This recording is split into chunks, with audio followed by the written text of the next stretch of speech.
जय हिंद दोस्तों, स्वागत है आप सभी का बीए सेमेस्टर वाला में। दोस्तों आज की क्लास में आप सभी लोग देखने वाले हैं BA second year third semester sociology यानी समाजशास्त्र।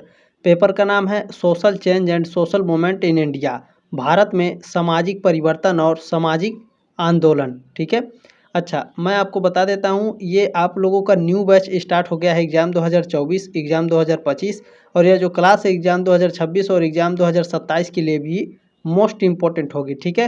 चलिए मैं आपको बता देता हूँ, ये मॉडल पेपर 1 है और क्लास भी 1 है। टोटल आपके 8 यूनिट है, तो आपको 8 मॉडल पेपर मिलेगा। ठीक है। जो दीनदयाल उपाध्याय गोरखपुर विश्वविद्यालय है उसका पेपर कोड है SOC 201। जो दीनदयाल उपाध्याय गोरखपुर विश्वविद्यालय है, याद रखेंगे, थर्ड सेमेस्टर वालों को 2 पेपर देना पड़ेगा सोशियोलॉजी का। ठीक है। जिसका पेपर कोड SOC 201 है पहला पेपर का, और SOC, ठीक है, SOC 202 ये दूसरे पेपर का पेपर कोड है। ठीक है। तो जो दीनदयाल उपाध्याय गोरखपुर विश्वविद्यालय के छात्र छात्र हैं, ध्यान रखेंगे, उनको थर्ड सेमेस्टर में 2 पेपर देना पड़ता है। बाकी जो आपकी जितनी भी यूनिवर्सिटियां हैं, ठीक है, जितनी भी यूनिवर्सिटी हैं यहाँ पर आपके एक एक पेपर होते हैं। चाहे आप किसी भी यूनिवर्सिटी में पढ़ रहे हो, ठीक है, जैसे मान लीजिए दीनदयाल उपाध्याय गोरखपुर विश्वविद्यालय सिद्धार्थ यूनिवर्सिटी है, भीमराव अम्बेडकर यूनिवर्सिटी है, महात्मा गांधी काशी विद्यापीठ है, छत्रपति साहू जी महाराज है। ठीक है। चाहे किसी भी यूनिवर्सिटी में आप पढ़ रहे हो उत्तर प्रदेश के, आप इस क्लास को अटेंड कर सकते हैं। आपका जो सिलेबस है और जो सब्जेक्ट है वो सेम होना चाहिए। मैंने सिलेबस आपका ऑलरेडी डिस्कस कर दिया गया है। ठीक है। तो डिस्क्रिप्शन बॉक्स में प्लेलिस्ट का लिंक है, जा करके अपना सिलेबस भी आप लोग देख सकते हैं। ठीक है।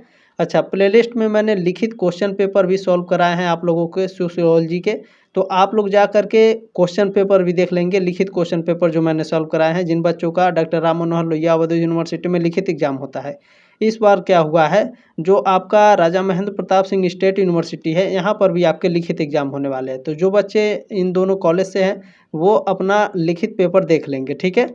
बाकी आज के इस क्लास में हम लोग कवर करेंगे top 60 most important MCQ question answer with important notes के साथ। ठीक है। चलिए, यूपी ऑल यूनिवर्सिटी के लिए यह आपका क्लास है। एक तरह से कहें तो भारत के सभी यूनिवर्सिटी के लिए, बशर्ते आपका जो सिलेबस है, सब्जेक्ट है और जो पेपर का नाम है वो सेम होना चाहिए। ठीक है। चलें, इसमें आपका पहला प्रश्न पूछा गया दोस्तों, संस्कृति पर्यावरण का मानव निर्मित भाग है, यह कथन है। यह कथन किसका है? हर्ष कोविड का है, डासन एंड गैटिस का है, आगबन का है, या फिर कार्ल मार्क्स का है? तो यह जो कथन है हर्ष कोविड का है। और ये जो क्वेश्चन है संस्कृति पर्यावरण का मानव निर्मित भाग है, मोस्ट इंपॉर्टेंट है, लगभग हर साल ये प्रश्न पूछा जाता है। ठीक है। Very very most important category में इसे रखेंगे, ध्यान रखेंगे। ठीक है। संस्कृति पर्यावरण का मानव निर्मित भाग है, यह हर्ष कोविड ने कहा था। चलिए, ऑप्शन नंबर ए आपका राइट है। दूसरा प्रश्न आपका देखेंगे। अच्छा, आप लोग इस क्वेश्चन पेपर, अच्छा, टेलीग्राम ग्रुप ज्वाइन कर लीजिएगा आप लोग। कोई भी समस्या है, कोई भी दिक्कत है, तो आप मुझे टेलीग्राम पर डायरेक्टली मुझे मैसेज कर सकते हैं, हमसे डायरेक्ट आपसे बात हो जाएगी। ठीक है। किसी भी समस्या है, कोई भी समस्या है, टेलीग्राम ग्रुप ज्वाइन कर लीजिएगा। वहाँ पर कमेंट करने का ऑप्शन है। कमेंट में आप जो पहला पोस्ट होता है सबसे लास्ट वाला नीचे वाला, उसमें आप लोग कमेंट कर सकते हैं कि सर ये प्रॉब्लम है, इसका सॉल्यूशन क्या होगा। ठीक है। तो वहाँ पर डिस्कस किया जाता है, और आपके जो PDF और जो क्लासेस होते हैं वो टेलीग्राम ग्रुप में ही सेंड किए जाते हैं, तो वहाँ आप लोग जरूर जुड़े रहेंगे। ठीक है। चलें, दूसरा प्रश्न आपका इसमें पूछा गया है, मैन एंड हिज वर्क्स पुस्तक के लेखक कौन हैं? इस पुस्तक के लेखक हर्ष कोविड्स हैं। बी ऑप्शन आपका राइट है। और दोस्तों, आप लोगों से रिक्वेस्ट है और ये आपकी जिम्मेदारी है कि आप इस क्लास को इस तरह से शेयर बटन बना होगा, इस पर क्लिक करके आगे जरूर शेयर करेंगे। ठीक है। तीसरा प्रश्न है, the history of human marriage पुस्तक किसने लिखी है? तो इस पुस्तक के लेखक वेस्टर मार्क हैं। ऑप्शन नंबर बी आपका करेक्ट है। चौथा प्रश्न आपका पूछा गया है, पॉजिटिव फिलॉसफी पुस्तक किसने लिखी है? तो इस पुस्तक के लेखक आगंस काम्टे हैं। डी ऑप्शन आपका राइट है प्रश्न नंबर 4 का। प्रश्न नंबर 5 आपका पूछा गया दोस्तों, सांस्कृतिक विलंबना की अवधारणा निम्नलिखित में से किसने दी? तो आगबर्न ने सांस्कृतिक विलंबना की अवधारणा दी है। ऑप्शन नंबर ए राइट है आपका। प्रश्न नंबर 6 आपका इसमें पूछा गया है, किसने कहा कि उत्पादन के तरीके में होने वाला परिवर्तन सामाजिक परिवर्तन का मूल कारण है? यानी ये स्टेटमेंट किसने दिया था? तो कार्ल मार्क्स ने ये स्टेटमेंट दिया था। इन्होंने कहा था कि जो उत्पादन के तरीका है उसमें होने वाला जो परिवर्तन है सामाजिक परिवर्तन का मूल कारण होता है। ए ऑप्शन आपका राइट है। कार्ल मार्क्स ने ये स्टेटमेंट दिया था, इन्होंने कहा था। प्रश्न नंबर 7 आपका क्या पूछा गया है, विचारकों के निम्नलिखित समूहों में से कौन सा रेखीय सामाजिक परिवर्तन से संबंधित है। ठीक है, ये सारे आपके यहाँ पर आपके समाजशास्त्रियों के नाम दिए गए हैं और पूछ रहा है इनमें से कौन रेखीय सामाजिक परिवर्तन से संबंधित हैं। तो इसमें जो आंगस काम्टे हैं, हर्बर्ट स्पेंसर हैं और कार्ल मार्क्स हैं, ये तीनों लोग रेखीय सामाजिक परिवर्तन से संबंधित हैं। ठीक है, सी ऑप्शन आपका राइट है। प्रश्न नंबर 8 आपका पूछा गया, साइलेंट घाटी भारत के किस राज्य में स्थित है। तो यह केरला में स्थित है। ठीक है, सी ऑप्शन आपका राइट है, यानी केरल में स्थित है। ध्यान रखेंगे। अच्छा, इसमें 2024 में जो आपके एग्जाम हुए थे उसमें से भी क्वेश्चन है और प्रीवियस ईयर के भी क्वेश्चन है। ठीक है, चले, साइलेंट वैली भारत के केरल राज्य के पालक्काड जिले में स्थित है। ठीक है, पालक्काड जिले में स्थित है। यह नीलगिरी पहाड़ियों में है। ठीक है, साइलेंट वैली कहाँ है, नीलगिरी पहाड़ियों में। साइलेंट वैली राष्ट्रीय उद्यान नीलगिरी बायोस्फीयर रिजर्व का केंद्र है। यह दक्षिण पश्चिमी घाट का हिस्सा भी है। ठीक है, ध्यान रखेंगे। प्रश्न नंबर 7 आपका पूछा गया है, नैसर्गिक प्रतिबंध किसकी अवधारणा है, बताइए। माल्थस की है, डार्विन की है, स्पेंसर की या कार्ल मार्क्स की।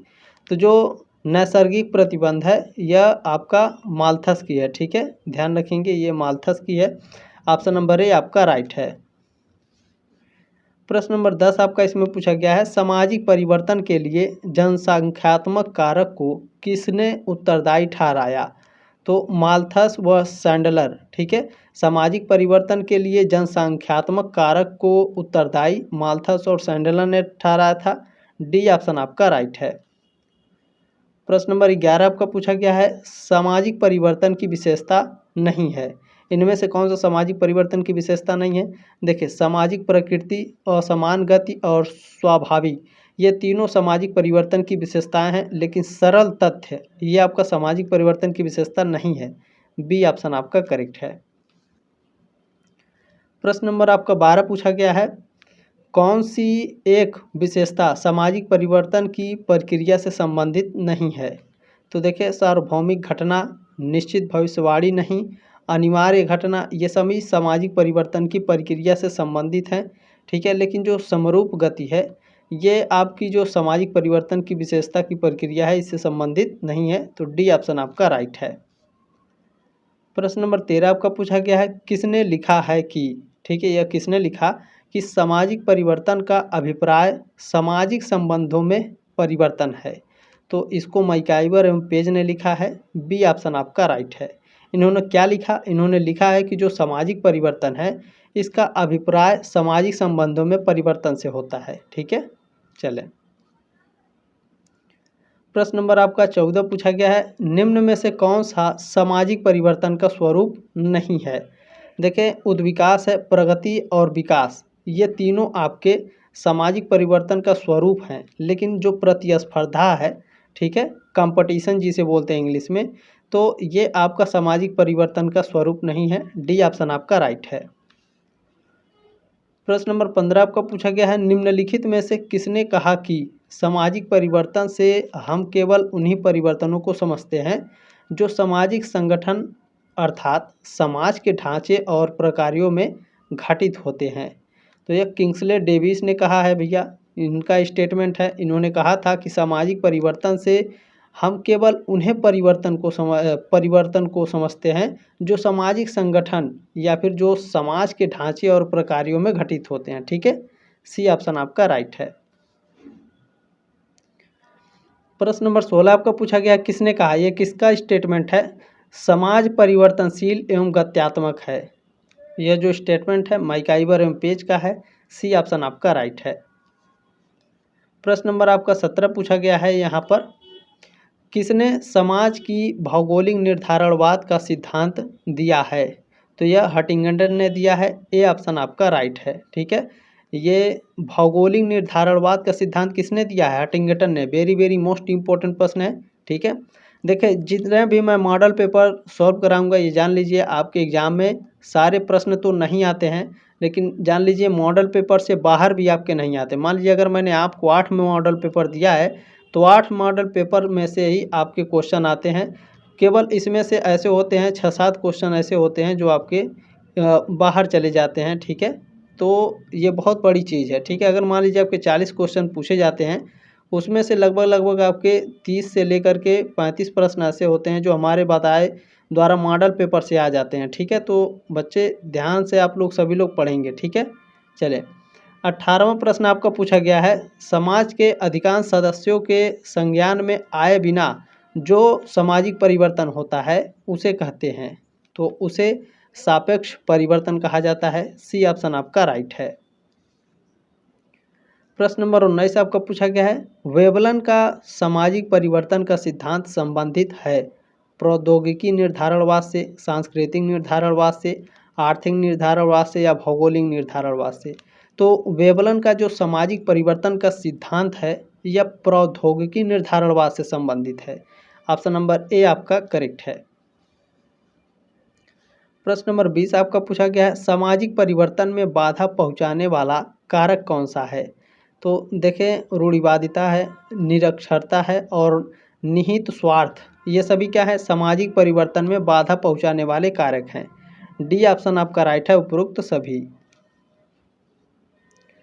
प्रश्न नंबर 21 आपका पूछा गया है, विकास के कौन से स्तर में मानव घटनाओं की व्याख्या उसके गुणों के आधार पर करता है। तो जो आपका वैज्ञानिक स्तर है, वैज्ञानिक स्तर पर जो मानव की घटनाओं की व्याख्या है उनके गुणों के आधार पर किया जाता है वैज्ञानिक स्तर पर, ठीक है। सी ऑप्शन आपका राइट है। प्रश्न नंबर 22 आपको पूछा गया है, आंतरिक वृद्धि का आधार है, आंतरिक वृद्धि आधार है विकास का, क्रांति का, उद्विकास का या फिर सभी का। तो देखिए, जो आंतरिक वृद्धि का आधार होता है वह उद्विकास से होता है। सी ऑप्शन आपका राइट है। प्रश्न नंबर 23 है, प्रगति एक नैतिक धारणा है, साधारण धारणा है, जटिल धारणा है या फिर अनैतिक धारणा है, बताइए। बिल्कुल बताने का प्रयास करेंगे साथियों। चलिए, बिल्कुल जो प्रगति है यह आपका नैतिक धारणा है। ए ऑप्शन आपका राइट है। प्रश्न नंबर 24 आपका पूछा गया है, किसने उद्विकास को एक निश्चित दिशा में होने वाला परिवर्तन माना है। तो आगबन निमकाफ ने उद्विकास को एक निश्चित दिशा में होने वाला परिवर्तन माना है। ऑप्शन नंबर ए राइट है। प्रश्न नंबर 25 आपका पूछा गया है, सामाजिक परिवर्तन का अवरोध नहीं है, जड़ता, अज्ञानता, परंपरा के प्रति उदासीनता या फिर निहित स्वार्थ, कौन सा ऐसा है जो सामाजिक परिवर्तन का अवरोधक नहीं है। इन चारों में से जो आपका निहित स्वार्थ है यह सामाजिक परिवर्तन का अवरोधक नहीं है। डी ऑप्शन आपका राइट है।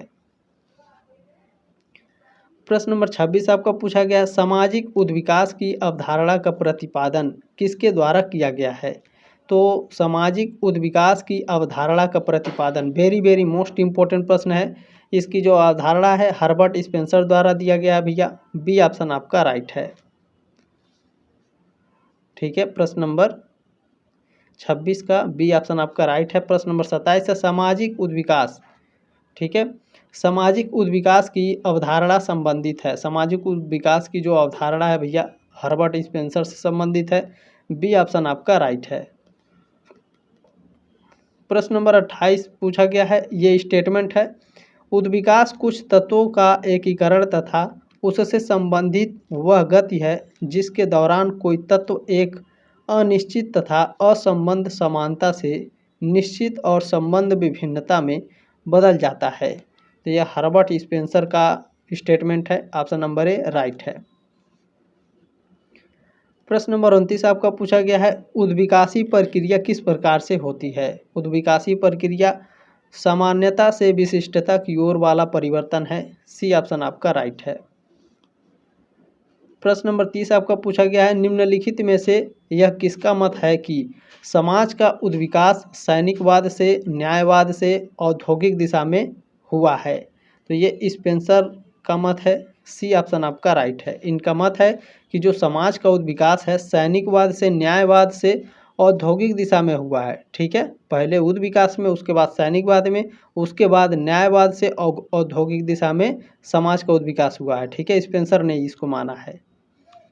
चलिए, प्रश्न नंबर 31 आपका पूछा गया है, परिवर्तन का कौन सा प्रतिरूप यह सुझाव देता है कि परिवर्तन संघर्ष और समाधान के माध्यम से होता है। तो द्वंद्वात्मक, ठीक है, द्वंद्वात्मक परिवर्तन जो है, द्वंद्वात्मक परिवर्तन ये सुझाव देता है कि जो परिवर्तन और संघर्ष है यह समाधान के माध्यम से होता है। बी ऑप्शन आपका करेक्ट है। प्रश्न नंबर 32 है, आर्थिक निर्धारणवाद की अवधारणा किसने दी? कोजर, कार्ल मार्क्स, डैरेनड्रॉफ या फिर बोटोमोर? बताइए। बिल्कुल, कार्ल मार्क्स ने आर्थिक निर्धारणवाद की अवधारणा दी है। बी ऑप्शन आपका राइट है। प्रश्न नंबर 33 आपका इसमें पूछा गया है, भावनात्मक संस्कृति से कौन संबंधित है? तो देखिए, जो सोरोकिन है यह भावनात्मक संस्कृति से संबंधित है। सी ऑप्शन आपका राइट है। प्रश्न नंबर 34 आपका पूछा गया है, सामाजिक परिवर्तन का अंतर्निहित सिद्धांत किसने प्रतिपादित किया? वेरी वेरी मोस्ट इम्पोर्टेंट प्रश्न है। बिल्कुल, पीटिम अलेक्जेंड्रोविच सोरोकिन, ठीक है। सोरोकिन का पूरा नाम क्या है देख लीजिए आप लोग। इनको क्या बोला जाता है? पीए, ठीक है, पीए सोरोकिन इनको बोला जाता है। इनका पूरा नाम है पीटिम अलेक्जेंड्रोविच सोरोकिन, ठीक है। इन्होंने सामाजिक परिवर्तन का अंतर्निहित सिद्धांत दिया था, ठीक है, ध्यान रखिएगा, मोस्ट इम्पोर्टेंट प्रश्न है। डी ऑप्शन आपका करेक्ट है। प्रश्न नंबर 35 आपका क्या पूछा गया है, बढ़ता हुआ प्रौद्योगिक विकास सामाजिक परिवर्तन के किस प्रतिमान से संबंधित है? चक्रीय परिवर्तन से, आर्थिक परिवर्तन से, परिणात्मक परिवर्तन से या रेखीय परिवर्तन से? तो बढ़ता हुआ प्रौद्योगिक विकास सामाजिक परिवर्तन के रेखीय परिवर्तन से संबंधित होता है। डी ऑप्शन आपका करेक्ट है। प्रश्न नंबर आपका 36 पूछा गया, किसने कहा? यह स्टेटमेंट किसका है? इतिहास कुलीन तंत्रों का कब्रिस्तान है। वेरी वेरी मोस्ट इम्पोर्टेंट ये स्टेटमेंट है। तो विल्फ्रेड पैरेटो ने इसका ये स्टेटमेंट दिया था। इन्होंने कहा था इतिहास कुलीन तंत्रों का कब्रिस्तान है। सी ऑप्शन आपका राइट है। प्रश्न नंबर 37 है, निम्नलिखित में से किसने शासकों अभिजात की अवधारणा दी है? तो शासक अभिजात की जो अवधारणा है इसको दिए हैं विल्फ्रेड पैरेटो ने। सी ऑप्शन आपका राइट है। प्रश्न नंबर आपका 38 पूछा गया है, निम्नलिखित में से कौन एक औद्योगिकीकरण का परिणाम नहीं है? तो इसमें साथियों जो आपका आर्थिक अस्थिरता है यह आपका औद्योगिकीकरण का परिणाम नहीं है। ऑप्शन नंबर ए राइट है। प्रश्न नंबर 39 क्या पूछा गया है, विलेज इंडिया नाम की पुस्तक के लेखक कौन हैं? तो इस पुस्तक के लेखक हैं मैकिम मैरिएट। सी ऑप्शन आपका करेक्ट है। प्रश्न नंबर 40 आपका पूछा गया है, भारत में पश्चिमीकरण की बढ़ता हुआ प्रभाव निम्नलिखित में से किस सांस्कृतिक कारक से संबंधित है? तो यह सांस्कृतिक द्वैधता से संबंधित है। ऑप्शन नंबर ए करेक्ट है। प्रश्न नंबर आपका 41 पूछा गया, इसमें निम्नांकित में से कौन एक भारत में वैश्वीकरण की प्रक्रिया का परिणाम है? देखिए, नगरीकरण में जो वृद्धि है यह भारत में वैश्वीकरण की प्रक्रिया का परिणाम है। ऑप्शन नंबर ए करेक्ट है आपका। प्रश्न नंबर 42 आपका पूछा गया है, सामाजिक परिवर्तन की प्रक्रिया के रूप में लौकिकीकरण की अवधारणा को किसने दिया था? तो सामाजिक परिवर्तन की प्रक्रिया में लौकिकीकरण की जो अवधारणा है एम.एन. श्रीनिवास ने दिया है। बी ऑप्शन आपका करेक्ट है। प्रश्न नंबर 43 पूछा गया, प्रौद्योगिक विकास के कारण निम्नांकित में से किस नए वर्ग का प्रादुर्भाव हुआ? तो पूंजीपति वर्ग का प्रादुर्भाव हुआ था, ठीक है। प्रौद्योगिक विकास के कारण पूंजीपति वर्ग का विकास हुआ था, ध्यान रखेंगे, इंपॉर्टेंट प्रश्न है। डी ऑप्शन आपका करेक्ट है। प्रश्न नंबर आपका 44 पूछा गया है, निम्नलिखित में से कौन सी विशेषता आधुनिकीकरण की प्रक्रिया से संबंधित नहीं है? तो इसमें जो साथियों आपका तर्कवाद है, ठीक है, तर्कवाद आपका आधुनिकीकरण की प्रक्रिया से संबंधित नहीं है। बाकी गतिशीलता, मानवतावाद और परिवारवाद ये आधुनिकीकरण की प्रक्रिया से संबंधित है, ठीक है। ऑप्शन नंबर ए आपका करेक्ट है प्रश्न नंबर 44 का। प्रश्न नंबर 45 आपका क्या पूछा गया है, वैश्विक ग्राम की अवधारणा को प्रतिपादन करने वाले विद्वान कौन थे? तो मार्शल मैक्लुहान थे, ठीक है। अच्छा, पूछा क्या है, वैश्विक ग्राम की अवधारणा, ध्यान रखेंगे, वेरी वेरी मोस्ट इम्पोर्टेंट है। वैश्विक ग्राम की अवधारणा मार्शल मैकलुहान ने दिया था। ठीक है, बी ऑप्शन आपका करेक्ट है। प्रश्न नंबर आपका 46 क्या पूछा गया है, class and class conflict in industrial society पुस्तक के रचयिता कौन है, यानी इसके लेखक हैं राल्फ डेरनड्रॉफ। बी ऑप्शन आपका करेक्ट है। प्रश्न नंबर 47 आपका क्या पूछा गया है, किसने जनजातियों की परिस्थिति में सुधार लाने के लिए आंदोलन का नेतृत्व किया। तो जो आपके ठक्कर बप्पा हैं इन्होंने, ठीक है, जो जनजाति थे इनकी जो स्थिति थी उस स्थिति में सुधार के लिए ये आंदोलन किए थे ठक्कर बप्पा। ठीक है, बी ऑप्शन आपका करेक्ट है। प्रश्न नंबर 48 पूछा गया है, निम्नांकित में से कौन सा परिवर्तन सामाजिक आंदोलन का परिणाम नहीं है। तो जो आपका इस्लाम का विस्तार है यह सामाजिक परिवर्तन या फिर सामाजिक आंदोलन का परिणाम नहीं है। सी ऑप्शन आपका राइट है। ठीक है, बाकी दुर्बल वर्गों की परिस्थिति में सुधार, नमामि गंगे परियोजना, क्षेत्रीय असमानताओं में कमी, ये सभी, ठीक है, ये सभी परिवर्तन सामाजिक आंदोलन का परिणाम है, लेकिन इस्लाम का विस्तार सामाजिक आंदोलन का परिणाम नहीं है। प्रश्न नंबर 49 आपका पूछा गया है, मार्क्सवादी दृष्टिकोण के अनुसार सामाजिक आंदोलन का स्रोत क्या है। तो ध्यान रखेंगे, मार्क्सवादी दृष्टिकोण के अनुसार सामाजिक आंदोलन का जो स्रोत है वह वर्ग संघर्ष है। सी ऑप्शन आपका करेक्ट है। प्रश्न नंबर 50 आपका क्या पूछा गया है, भारत में किस वर्ष को महिला सशक्तिकरण वर्ष घोषित किया गया। तो सन 2001 को भारत में महिला सशक्तिकरण वर्ष घोषित किया गया। बी ऑप्शन आपका करेक्ट है। प्रश्न नंबर 51 आपका पूछा गया, पुनरुद्धार आंदोलन की अवधारणा सर्वप्रथम किसके द्वारा प्रस्तुत की गई। तो पुनरुद्धार आंदोलन वेरी वेरी मोस्ट इम्पोर्टेंट है। पुनरुद्धार आंदोलन भैया पूछ रहा है, तो पुनरुद्धार आंदोलन का जो अवधारणा है इसको सबसे पहले एंथोनी वेलेस ने प्रस्तुत की थी। ए ऑप्शन आपका राइट है। प्रश्न नंबर आपका 52 है, 52 number, modernisation of Indian tradition के लेखक कौन हैं। तो इसके लेखक हैं योगेंद्र सिंह। बी ऑप्शन आपका करेक्ट है। प्रश्न नंबर 53 आपका पूछा गया है, परिवर्तन जो सामाजिक मूल्यों के अनुसार इच्छित दिशा की ओर होता है उसे कहा जाता है, उसे प्रगति कहा जाता है। ठीक है, यानी ऐसा परिवर्तन जो सामाजिक मूल्यों के अनुसार यानी हमारी इच्छा की दिशा की ओर होता है उसे प्रगति कहते हैं। ठीक है, डी ऑप्शन आपका राइट है। प्रश्न नंबर 54 आपका पूछा गया है, समाज में संघर्ष का होना अपरिहार्य है, यह कथन है, यह स्टेटमेंट किसका है। कार्ल मार्क्स का स्टेटमेंट है। ए ऑप्शन आपका राइट है। प्रश्न नंबर 55 है, सोशल मूवमेंट इन इंडिया किसकी रचना है। तो इसकी रचना है एम.एन. राव की। ए ऑप्शन आपका करेक्ट है। प्रश्न नंबर 56 पूछा गया है, social background of national movement का नेशनल मूवमेंट रचना है, ये किसकी रचना है भैया। तो अक्षय रमणलाल देसाई की रचना है। ए ऑप्शन आपका राइट है। प्रश्न नंबर आपका 57 पूछा गया है, 57 नंबर, करो या मरो का संदेश किसने दिया। महात्मा गांधी ने। ए ऑप्शन आपका करेक्ट है। प्रश्न नंबर 58 बहुत ही इम्पोर्टेंट है, मुस्लिम लीग की स्थापना कब हुई। मुस्लिम लीग की स्थापना 30 दिसंबर 1906 को हुई थी। कहाँ हुई थी। बांग्लादेश के ढाका में मुस्लिम लीग की स्थापना हुई थी। कब हुई थी। 30 दिसंबर। ठीक है, डेट भी आप लोग याद रखेंगे, 30 दिसंबर 1906। ऑप्शन नंबर 1 करेक्ट है। प्रश्न नंबर आपका 59 पूछा गया है, राष्ट्रीय भावना प्रवर्धन समिति की स्थापना कहाँ हुई। तो इसकी स्थापना कब हुई थी। ठीक है, कब हुई थी ऐसा आपके प्रश्न में होना चाहिए।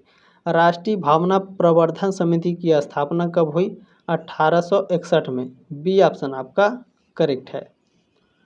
प्रश्न नंबर 60 आपका इसमें पूछा गया है, किसने कहा था कि ये स्टेटमेंट किसका है। 1857 का विद्रोह न तो पहला, न ही राष्ट्रीय और न ही स्वतंत्रता संग्राम था। ये स्टेटमेंट आर.जी. मजूमदार का है। सी ऑप्शन आपका राइट है। प्लीज़ इस क्लास को आगे ज़रूर शेयर करेंगे, चैनल को सब्सक्राइब जरूर करिएगा ताकि आप 4th सेमेस्टर, 5th सेमेस्टर और 6th सेमेस्टर में भी मेरे साथ जुड़े रहें। एक लाइक ज़रूर करके जाएंगे। जल्दी मिलते हैं आपके नेक्स्ट क्लास में, नेक्स्ट मॉडल पेपर में।